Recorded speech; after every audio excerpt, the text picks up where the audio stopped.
Hello friends, അസ്സലാമു അലൈക്കും. Welcome back to my channel Sifnas world.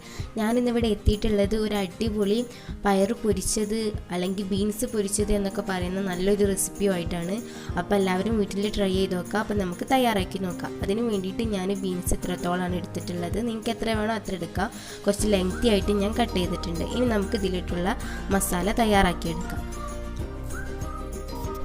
2 teaspoon മുളക് പൊടി,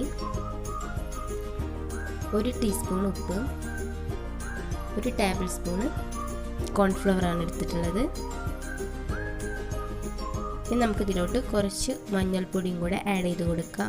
ആഡ് ചെയ്ത് കൊടുത്തിട്ട് നമുക്കിത് ജസ്റ്റ് സ്പൂൺ വെച്ചിട്ടൊന്ന് നന്നായിട്ടൊന്ന് മിക്സ് ചെയ്തെടുക്കാം. അപ്പം നമ്മൾ സ്പൂണൊക്കെ വെച്ചിട്ടൊന്ന് നന്നായിട്ട് മിക്സ് ചെയ്തിട്ട് എടുത്തിട്ടുണ്ട്.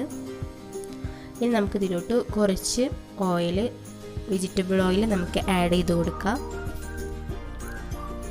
വെജിറ്റബിൾ ഓയിൽ ആഡ് ചെയ്ത് കൊടുത്തിട്ടുണ്ട്. ഇനി നമുക്കിതൊന്ന് നന്നായിട്ടൊന്ന് കൈ വെച്ചിട്ട് നന്നായിട്ടൊന്ന് മിക്സ് ചെയ്തെടുക്കാം. അപ്പം നമുക്കിങ്ങനെ കുറച്ച് തിക്കായിട്ടാവും നമുക്ക് കിട്ടുന്നത്. അപ്പം നമ്മൾ അതിനനുസരിച്ചിട്ട് കുറച്ച് വെള്ളം ആഡ് ചെയ്ത് കൊടുക്കണമെന്നുണ്ടെന്നുണ്ടെങ്കിൽ ആഡ് ചെയ്ത് കൊടുക്കാം. അപ്പോൾ ഈ ഒരു കൺസിസ്റ്റൻസി കിട്ടും. ഇനി നമുക്ക് നമ്മൾ നേരത്തെ മാറ്റി വെച്ചിട്ടുണ്ടായിരുന്ന നമ്മുടെ പയർ അതിലോട്ട് ഇട്ട് കൊടുത്തിട്ട് നമുക്കൊന്ന് നന്നായിട്ടൊന്ന് മിക്സ് ചെയ്തെടുക്കാം. എല്ലായിടത്തും ആകുന്ന രീതിയിൽ നമുക്കിതൊന്ന് നന്നായിട്ട് മിക്സ് ചെയ്തെടുക്കാം. അപ്പോൾ മിക്സ് ചെയ്ത് വെച്ചിട്ട് ഒരു 5 മിനിറ്റ്സ് നമുക്ക് റെസ്റ്റ് ചെയ്യാൻ വേണ്ടിയിട്ട് വെക്കാം.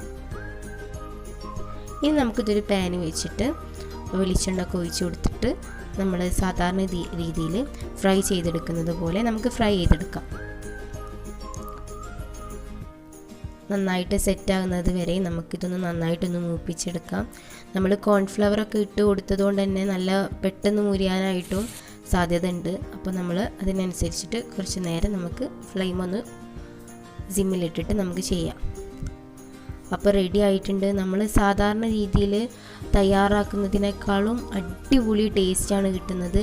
എല്ലാവരും വീട്ടിൽ ട്രൈ ചെയ്ത് നോക്കുക. ഇഷ്ടപ്പെട്ടാൽ ലൈക്ക് ചെയ്യുക, ഷെയർ ചെയ്യുക, ദെൻ സബ്സ്ക്രൈബ് ചെയ്യുക. അപ്പോൾ ഇൻഷാ അല്ലാഹ് അടുത്ത വീഡിയോയിൽ കാണാം. അസ്സലാമു അലൈക്കും.